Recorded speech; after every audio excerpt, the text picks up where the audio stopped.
सहनावतु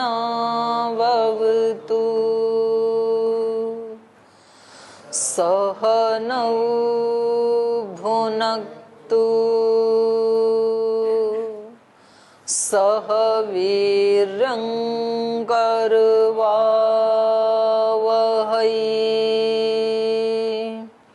तेजस्विनावधीतमस्तु मा विद्विषावहै।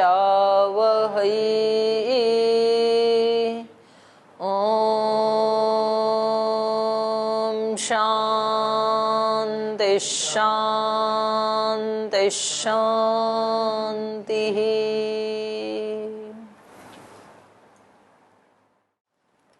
तो वेदांत के प्रथम अध्याय का प्रथम पाद का 23वां सूत्र हम पढ़ रहे थे और इसमें प्राण जो है वो ब्रह्म का वाचक है। तो इस प्राण रूप में ब्रह्म की मीमांसा कर रहे थे, क्योंकि ये पूरा का पूरा जो ग्रंथ है ये ब्रह्म की जिज्ञासा को लक्ष्य करके लिखा गया है कि ब्रह्म की जिज्ञासा करनी चाहिए। तो उसमें ब्रह्म के विभिन्न नामों की मीमांसा इस पाद में की जा रही है। सबसे पहले आनंदमय शब्द की मीमांसा की। आनंदमय का मतलब है ब्रह्म, और उसके बाद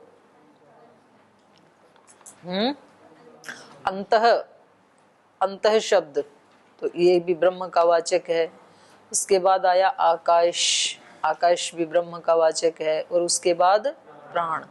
तो जहाँ कहीं आध्यात्मिक वर्णन हो रहा हो और वहाँ प्राण शब्द आए तो वो प्राण शब्द ब्रह्म का वाचक है। तो ये कह रहे थे वेदे अपि इत्थम आगच्छति, वेद में भी इसका प्रमाण है।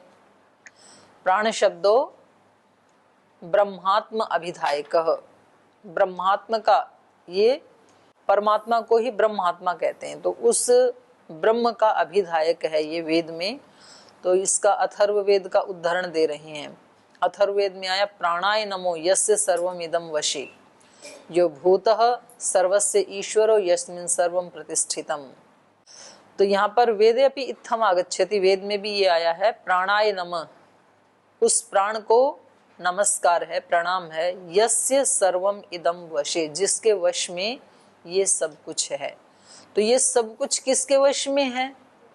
ब्रह्म के वश में है। इस श्वसन क्रिया के वश में तो है नहीं। श्वसन क्रिया के वश में ज्यादा से ज्यादा ये शरीर की एक्टिविटी तो ले सकते हैं हम, चेतन की एक्टिविटी ले सकते हैं चलो हम, लेकिन फिर जड़ तो इसके वश में नहीं है।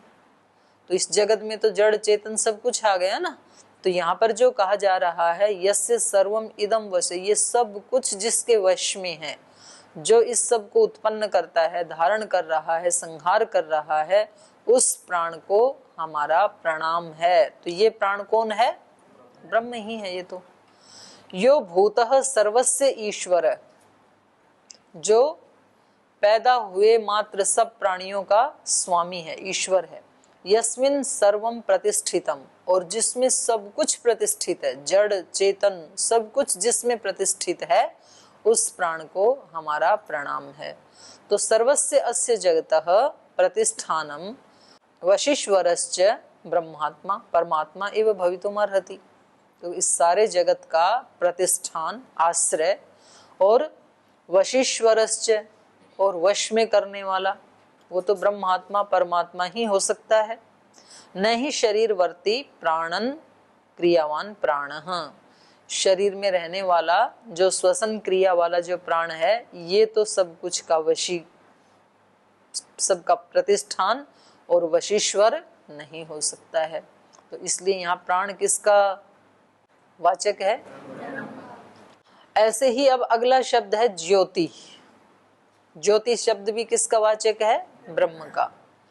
ज्योतिष चरणाभिधानात्, कह रहे हैं ज्योति शब्द भी ब्रह्म का वाचक है, क्योंकि चरणाभिधानात्, चरण मतलब पाद। जैसे एक श्लोक होता है ना, तो उसमें कितने चरण होते हैं? एक श्लोक में 4 चरण होते हैं। उसका हाफ जो हिस्सा है वो एक चरण माना जाता है। तो एक लाइन में 2 चरण, फिर दूसरी लाइन में 2 चरण। ऐसे ही 4 पाद की जैसे गायत्री है तो 6 अक्षर उसमें लेंगे तो 4 पाद हो जाएंगे, और कहीं कहीं 8 अक्षर का 1 पाद होता है तब 3 पाद हो जाएंगे। तो यहाँ पर चरण का मतलब है पाद। तो ज्योति शब्द जो है वो भी ब्रह्म का वाचक है, चरणाभिधानात्, पाद का अभिधान होने से। कैसे? ज्योति ही अध्यात्म ग्रंथे पठितो ज्योति शब्दों अपि ब्रह्म अभिधायको। अध्यात्म ग्रंथों में जो ज्योति शब्द पढ़ा गया है वो भी ब्रह्म का अभिधायक है। ये जो शब्द कहे जा रहे हैं ये सब जगह ब्रह्म के अभिधायक है, ऐसा नहीं कह रहे हैं। ये लोक में ज्योति ज्योति के रूप में भी प्रयुक्त होता है, प्राण प्राण के रूप में प्रयुक्त होता है, श्वसन क्रिया के रूप में प्रयुक्त होता है।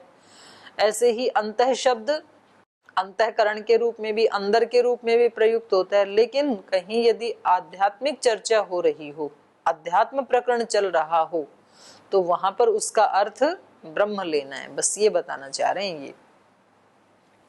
तो अध्यात्म ग्रंथे पठितो ज्योति शब्दों अपि ब्रह्म अभिधायको अस्ति। कुतः? चरणाभिधानात्। चरणाभिधानात् का मतलब है पादाभिधानात्। पादाभिधानात् का अर्थ है पाद रूपकत्वात्, पाद रूप वाला होने से। जैसे तद यथा छांदोग्य उपनिषद का तावान अस्य महिमा ततो ज्यायांश्च पुरुषः पादोस्य सर्वभूतानि त्रिपादस्य अमृतम दिवी। अब ये यजुर्वेद में भी आया है, पुरुष सूक्त में, ऋग्वेद में भी मंत्र आया है, छांदोग्य उपनिषद में भी आया है ये। तो यहाँ पर अत्र पुरुषस्य का मतलब है ब्रह्मात्मनः, उस ब्रह्म के पाद चतुष्टयम कल्पयित्वा, उसके 4 पाद की कल्पना कर ली। कहा तावान अस्य महिमा, ये जो दिख रहा है ना सारा जगत संसार, इतनी ये सब उसी की महिमा है। तावान अस्य महिमा, अस्य कस्य? ब्रह्मणः, ब्रह्मस्य नहीं ब्रह्मण, ब्रह्मन शब्द है ना। तो ये ब्रह्म की महिमा है। ततो जायांश्च पुरुष है, लेकिन वो ब्रह्म पुरुष तो इससे भी बड़ा है, क्योंकि ये जो सब दिख रहा है ये तो पादो अस्य सर्वभूतानि, सर्वभूतानि, ये सब प्राणी, ये भूत जगत जो दिख रहा है ये सब तो क्या है? अस्य पाद, इसका एक चरण है केवल। त्रिपादस्य अमृतम दिवी, इसके 3 पाद तो उससे परे हैं, अपने अमर लोक में, द्युलोक में ही स्थित हैं, उनका इससे कोई लेना देना नहीं है। तो जो हम वो कविता एक प्रार्थना गाते हैं ना, तुर्य दर्भत और परोरज, ये जो चौथा पाद है गायत्री का, तो गायत्री का मतलब है सर्वव्यापक जो परमात्मा है उसको ही गायत्री कहा है। गायत्री का मतलब हम समझ लेते हैं कोई देवी होगी ज्ञान की, उसके 2-4 हाथ होंगे, ऐसे खड़ी होगी, कमल पे बैठी होगी, वो नहीं है। ब्रह्म का नाम ही गायत्री है, और उसका जो चौथा चरण है तुर्य मतलब चतुर्थ, तुर्य शब्द की जो सिद्धि है चतुरच्छस प्रत्यय, चतुर शब्द से छस प्रत्यय होकर के फिर 6 को ईय होकर के और चकार का लोप हो जाता है चतुर में से, तो तुरीय बन जाता है। तो तुरीय का अर्थ होता है चौथा, और वहां पर दिन रात वो तपता है, माने रात दिन वहां पर प्रकाश ही प्रकाश है, ज्ञान ही ज्ञान है, रात्रि का कोई काम नहीं है, वो अपने ही स्वरूप में है हमेशा। तो यहाँ पर वो ही कह रहे हैं त्रिपादस्य अमृतम दिवी, इसके जो 3 पाद हैं माने इससे बहुत बड़ा, अर्थात तिगुना, तिगुना का मतलब एडजेक्ट तिगुना ही नहीं है, बिल्कुल उतना ही नहीं है, तिगुना कहने का मतलब है बहुत अधिक। अत्र पुरुषस्य ब्रह्मात्मन पाद चतुष्टयम कल्पयित्वा सर्वाणि भूतानि तु एकः पादः, सारे जो भूत हैं प्राणी हैं वो तो इसके एक पाद में अर्थात एक चरण में आ जाते हैं। पाद त्रयम अमृतम दिवी, और जो 3 हिस्से हैं इससे ज्यादा जो है तिगुना वो तो अमर है, अमृत है, दुलोक में है। इति प्रकृत्य तदग्रे प्रदर्शते, तो ये एक लेकर के उदाहरण अब इसको आगे दिखा रहे हैं। अथ यद अतः परो दिवो ज्योतिर्दीप्यते विश्वतः पृष्ठेषु सर्वतः पृष्ठेषु अनुत्तमेषु उत्तमेषु लोकेषु इदं वाव तद इदं अस्मिन् अनंतः पुरुषे ज्योतिः तस्य एषा दृष्टि। तो ये कह रहे हैं, अब ये जो है ना तावान अस्य महिमा, ये आप लाए हैं, उपनिषद लाए हैं, एक बार आप खोल लीजिए छांदोग्य का 3:12-6। इससे पहले गायत्री का वर्णन चल रहा है, इससे 3:12-5 वाला मंत्र बोलना एक बार छांदोग्य में 3:12-5। हाँ, तो गायत्री का आ गया ना, एषा चतुष्पदा षड्विधा गायत्री। आगे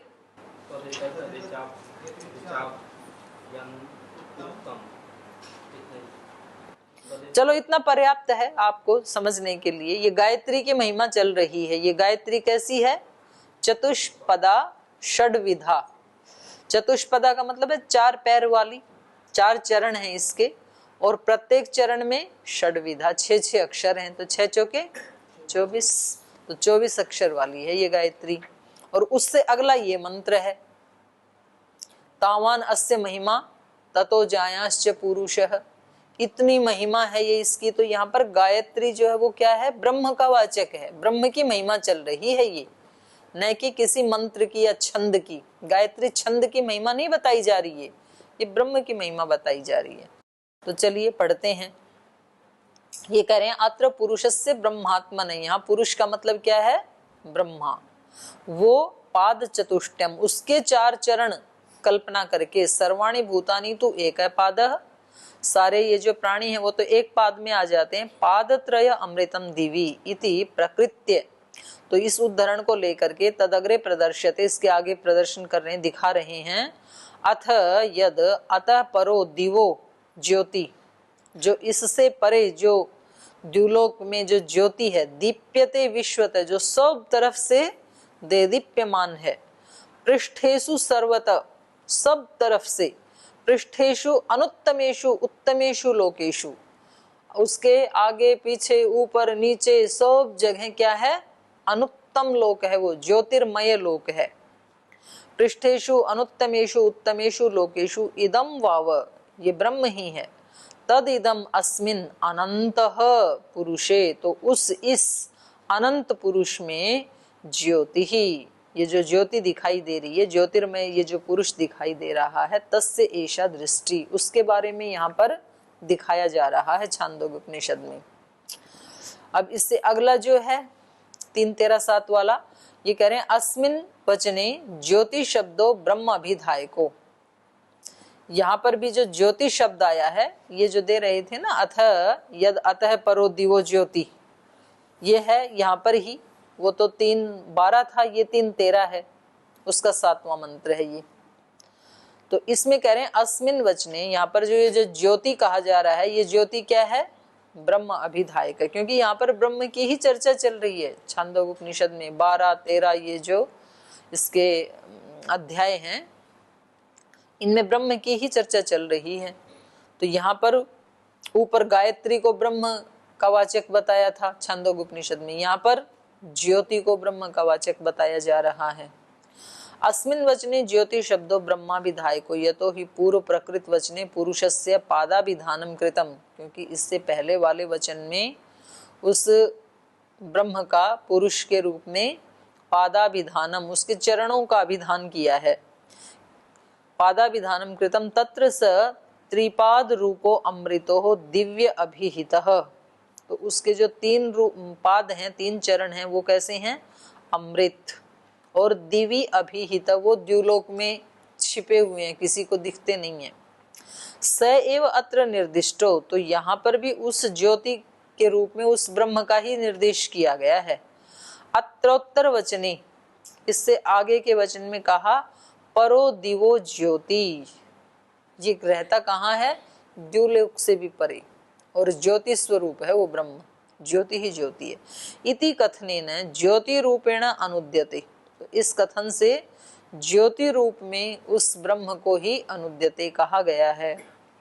स एव ज्योति रूपो अमृतो ब्रह्मात्मा, वो जो द्युलोक से भी परे ज्योति स्वरूप है वो क्या है? अमृत ब्रह्मात्मा, सर्वलोक पृष्ठेषु, सब लोकों से ऊपर। पीठ का मतलब है पृष्ठ, मतलब यहाँ पर ऊपर।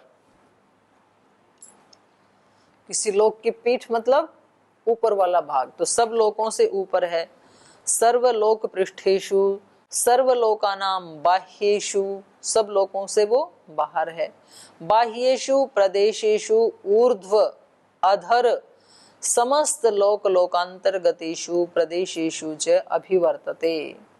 तो वो जो ज्योति स्वरूप ब्रह्म है वो सब लोकों से परे है, बाहर है, ऊपर है, और उनसे ऊर्ध्व ऊपर, अधर उनके नीचे, समस्त लोक लोकांतर्गतेषु प्रदेशेषु च अभिवर्तते। ये चारों तरफ से जो लोक लोकांतर हैं ये उनके उन सब से ऊपर है वो। समस्त लोक लोकांतर्गतेषु प्रदेशेषु च अभिवर्तते, उनसे ऊपर है वो। तस्य दृष्टांत यथा अस्मिन् पुरुषे, जैसे इस पुरुष में, शरीरे अंतर ज्योति आत्म ज्योति अहम ज्योतिर अभिवर्तते, जैसे इस शरीर में जो आत्मा है या जो परमात्मा है वो भी कैसा बताया है? ज्योति स्वरूप वाला। तो जब उसको प्राप्त करते हैं तो योगी क्या बोलते हैं? अहम ज्योति अभिवर्तते, मैं ज्योति स्वरूप हूं।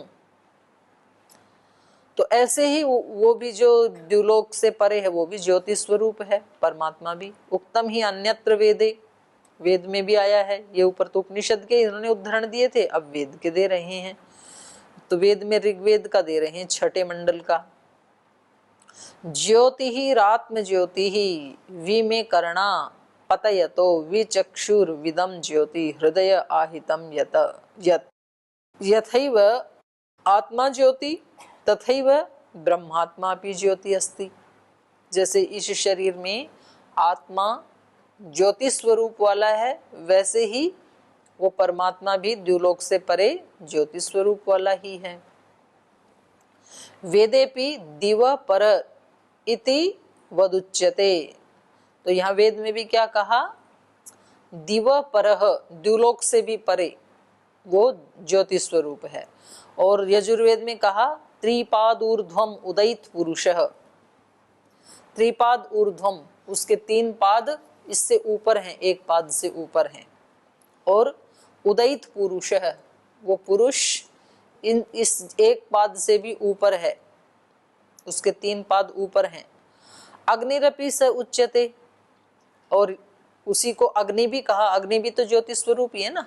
तो यजुर्वेद ने कहा तदेव अग्निस्तद्वायु, तदेव अग्नि तद्वायु तदु चंद्रमा, तो वो ही अग्नि है, वही वायु है, वही चंद्र है, ऐसे कहा है वहां पर। तो यहाँ भी अग्नि आ गया, तो उस ब्रह्म को ही क्या बताया? ज्योति स्वरूप। तस्मात् पाद विधाना ज्योति शब्दो ब्रह्म अभिधायको, तो कह रहे हैं यहाँ पाद का विधान होने से, एक पाद को त्रिपाद बताए ना उस ज्योति स्वरूप के, तो यह चरणों का विधान होने से ये जो ज्योति शब्द है ये ब्रह्म का अभिधायक है।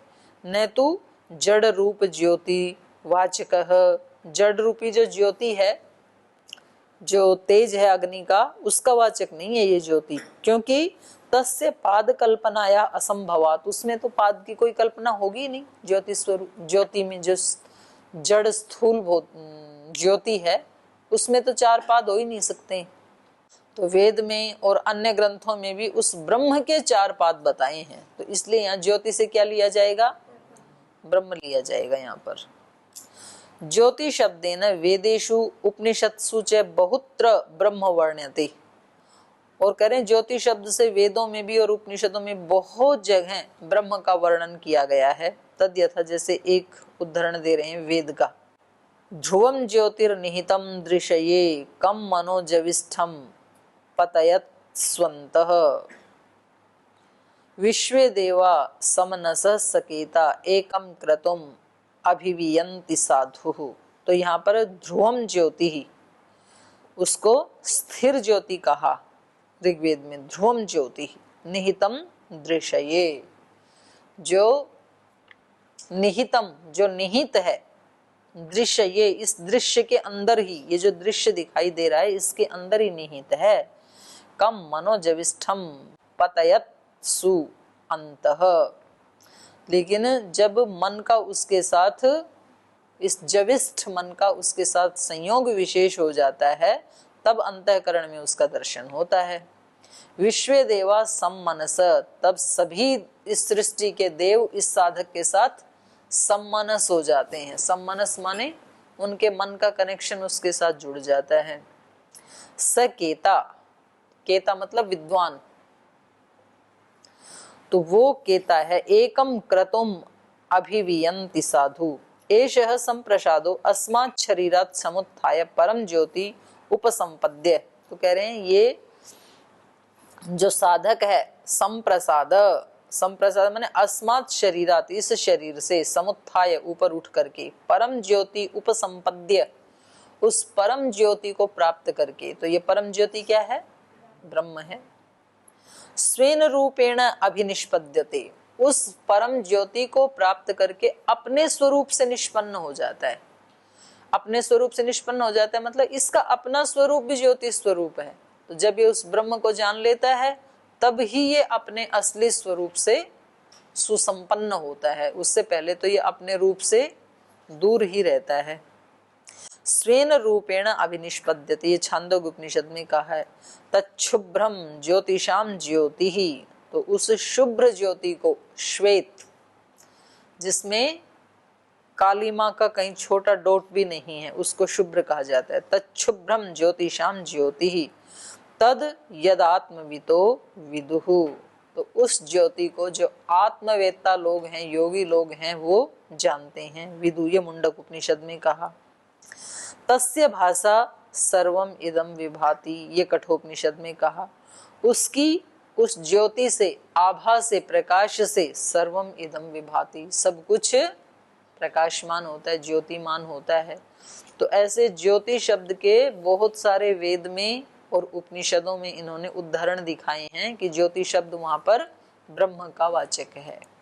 तो जहां कहीं भी अध्यात्म ग्रंथों में अध्यात्म चर्चा चल रही होगी और वहां यदि ज्योति स्वरूप आएगा तो वो ब्रह्म का वाचक माना जाएगा। अब इसका खंडन कर रहे हैं पूर्व पक्षी। सूत्र बोलिए, छंदो विधानात् नेति चेत न तथा चेतो अपर्ण निगतात् तथा ही दर्शनम। अब कोई कहे छंदो विधानात् नेति चेत न तथा, कोई कहे कि भाई वहां तो छंद का विधान किया जा रहा है, चार पाद जो कहे जा रहे हैं वो चर्चा किसकी है? गायत्री छंद की है। क्योंकि वहां पर कह ही दिया, जो इन्होंने उदाहरण उठाया ये छांदोग्य उपनिषद का, वहां पर क्या कहा इन्होंने? चतुष्पदा ही गायत्री षड्विधा, स्पष्ट ही कहा ना। तो बोलिए तो गायत्री छंद का वर्णन है। आप चरण शब्द को लेके ज्योति को ब्रह्म का वाचक बता रहे हैं, तो चरण तो गायत्री के 4 चरण की चर्चा है वहां पर, जो आपने उदाहरण बताया है। तो कहा छंदो विधाना, छंद का अभिधान होने से, नेति न इति चेत न तथा, अगर कोई कहे कि नहीं ये ब्रह्म का, इस चरण को लेकर के ब्रह्म का वाचक नहीं हो सकता ज्योति शब्द, ऐसा यदि कोई कहे तो न तथा, ऐसा कहना ठीक नहीं है। क्योंकि चेतो अर्पण निगतात्, क्योंकि वहां पर चित्त के निवेश का प्रतिपादन भी किया गया है। चेता मतलब चित्त, मन। चेतो अर्पण निगदात्, अपने चित्त को अर्पण करने का भी तो वहां पर निर्देश किया गया है कि उस ज्योति स्वरूप को अपना अंतःकरण, अपना चित्त अर्पित कर दो। तथा ही दर्शनम, और अन्यत्र भी वैसा देखा जाता है। जो वो बताया है मंत्र, वहां पर भी ऐसे ही कहा है और अन्यत्र भी वैसे ही देखा जाता है। छंदो विधानात् न इति चेत पूर्व सूत्रे यद ज्योति शब्दस्य ब्रह्म अभिधेयकत्वे चरणाभिधानम पादवर्णनम प्रमाणम सूचितम तन्न सम्यक। पूर्व सूत्र में ज्योति शब्दस्य, ज्योति शब्द का जो कि ब्रह्माभिधेयकत्वे, जो ब्रह्मा का अभिधायक बताया है, उसमें चरणाभिधानम, जो चरण का अभिधान किया, चरण का वर्णन किया, अर्थात पाद वर्णनम, जो पाद का वर्णन किया, चरण मतलब पाद, पाद वर्णनम प्रमाणम सूचितम, और उसी को ही प्रमाण बता दिया कि वहां पर 4 पाद का, चरण का, चरणाभिधानात है, यही तो कहा सूत्रकार ने। तो चरण का आश्रय लेकर के ये बताया कि भी चरण तो ब्रह्म के ही हो सकते हैं, स्थूल ज्योति के तो हो नहीं सकते। तो चरण शब्द को लेकर के जो आप ज्योति को ब्रह्म का अभिधायक मान रहे हैं वो ठीक नहीं है, तन्न सम्यक, वो ठीक नहीं है। कुतः, क्यों ठीक नहीं है? छंदो विधानात, यहाँ छांदो लिखा हुआ है, आ को हटा लें, छंदो विधानात ऐसे आएगा। छंदो विधानात तत्र ही गायत्री छंद प्रक्रियते, कह रहे हैं वहां जिस, जो आपने उदाहरण दिया छांदोग्य का 3-12-6 का, वहां पर तो छंद का विधान किया जा रहा है, गायत्री छंद का। तत्र ही गायत्री छंद, वहां पर तो गायत्री छंद का वर्णन चल रहा है। गायत्री छंद प्रक्रियते तत्र पाद वर्णनम तस्यैव गायत्री छंदसः, तो वहां जो पाद का वर्णन है, चतुष्पदा यम गायत्री षड्विधा, ये जो कहा वो तो गायत्री छंद के बारे में मान लेना चाहिए, न अन्यथा। गायत्री छंदसो मंतव्यम न अन्यथा। इति चेद एवं मन्येत, ये मन्यतम कहा है ना, तो इसको मन्यते कर लो। इति चेद एवं मन्यते, यदि कोई ऐसा माने तो, तथा न मंतव्यम, तो उसको ऐसा नहीं मानना चाहिए। कुतः, क्यों नहीं मानना चाहिए? चेतो अर्पण निगदात, न ही छंदो वर्णन अवसर, वहां पर छंद का, गायत्री छंद का वर्णन करने का अवसर ही नहीं है, मौका ही नहीं है, चांस ही नहीं है। क्यों नहीं है? तत्र तो खलु ब्रह्म वर्णन प्रसंग, क्योंकि वहां पर ब्रह्म का वर्णन का प्रसंग चल रहा है।